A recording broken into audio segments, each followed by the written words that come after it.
নির্বাচন সংস্কার নিয়ে কথার লড়াই, ফ্যাসিবাদ উত্থানের শঙ্কা, সব মিলিয়ে নতুন সমীকরণ, সংকটের ইঙ্গিত। রাজনৈতিক দলগুলোর যুক্তিতর্কে গরম রাজনীতির মাঠ। শহীদ রাষ্ট্রপতি জিয়াউর রহমান। শুক্রবার রাজধানীর ইস্কাটনে লেডিস ক্লাবে পেশাজীবীদের সম্মানে বিএনপির ইফতার মাহফিলে যুক্তরাজ্য থেকে ভার্চুয়ালি যুক্ত হন দলটির ভারপ্রাপ্ত চেয়ারম্যান তারেক রহমান। স্বৈরাচারের দোসররা রাষ্ট্র ও রাজনীতিতে পুনর্বাসনের সুযোগ পায় এমন কোনো পদক্ষেপ না নিতে অন্তর্বর্তী সরকারের প্রতি আহ্বান জানান তিনি।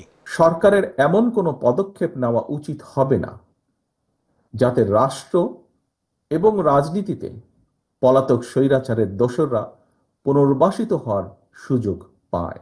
এমন পরিস্থিতিতে জাতীয় নির্বাচনের আগে স্থানীয় নির্বাচন হওয়ার অর্থ সারা দেশে ঘাপটি মেরে থাকা পলাতক স্বৈরাচারের দোসরদেরকে রাজনীতিতে পুনর্বাসনের সুযোগ সৃষ্টি করে দেওয়া। রাজনৈতিক উদ্দেশ্যমূলকভাবে সংস্কার ও নির্বাচনকে মুখোমুখি করা হয়েছে বলেও মন্তব্য করেন বিএনপির ভারপ্রাপ্ত চেয়ারম্যান। বর্তমানে সংস্কার এবং নির্বাচনকে দৃশ্যত যেভাবে মুখোমুখি করে ফেলা হয়েছে, এটি নিঃসন্দেহে রাজনৈতিক উদ্দেশ্যমূলক। যারা সংস্কার শেষ করার পর জাতীয় নির্বাচন অনুষ্ঠানের কথা বলছেন, তাদেরকে উদ্দেশ্য করে বলতে চাই, যেটি শেষ হয়ে যায় সেটি সংস্কার নয়।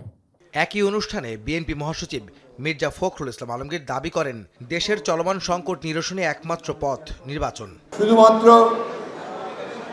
অলিক ধারণা থেকে, বিভিন্ন রকম ইউটোপিয়ান চিন্তা থেকে চিন্তা ভাবনা করলেই সমস্যার সমাধান করা যাবে না, অথবা আবেগের মধ্য দিয়েও সমস্যার সমাধান করা যাবে না। ভবিষ্যতের কথা চিন্তা করে পরিবর্তনকে সামনে নিয়ে গণতান্ত্রিক বাংলাদেশ গড়বার জন্যই আমাদেরকে ওই লক্ষ্যে কাজ করতে হবে। আমাদের বারবার বলছি যে এখন যে সমস্যা, সেই সংকট, যে চ্যালেঞ্জ, এগুলোকে মোকাবেলা করার জন্য অত্যন্ত দ্রুত নির্বাচন অনুষ্ঠান করা দরকার। এদিকে রাজধানীর উত্তরখানে গরিব ও দুস্থদের মাঝে ঈদ সামগ্রী বিতরণ অনুষ্ঠানে বিএনপির সিনিয়র যুগ্ম মহাসচিব অ্যাডভোকেট রুহুল কবির রিজভী বলেন, গণহত্যার বিচারের পরে জনগণ আওয়ামী লীগকে ক্ষমা করলে তাদের রাজনীতিতে ফেরা নিয়ে বিএনপির আপত্তি নেই। নির্বাচন পরবর্তী নির্বাচিত সরকারই দীর্ঘমেয়াদী সংস্কার করবে বলেও জানান বিএনপি নেতারা। আহমেদ সালেহীন, সময় সংবাদ, ঢাকা।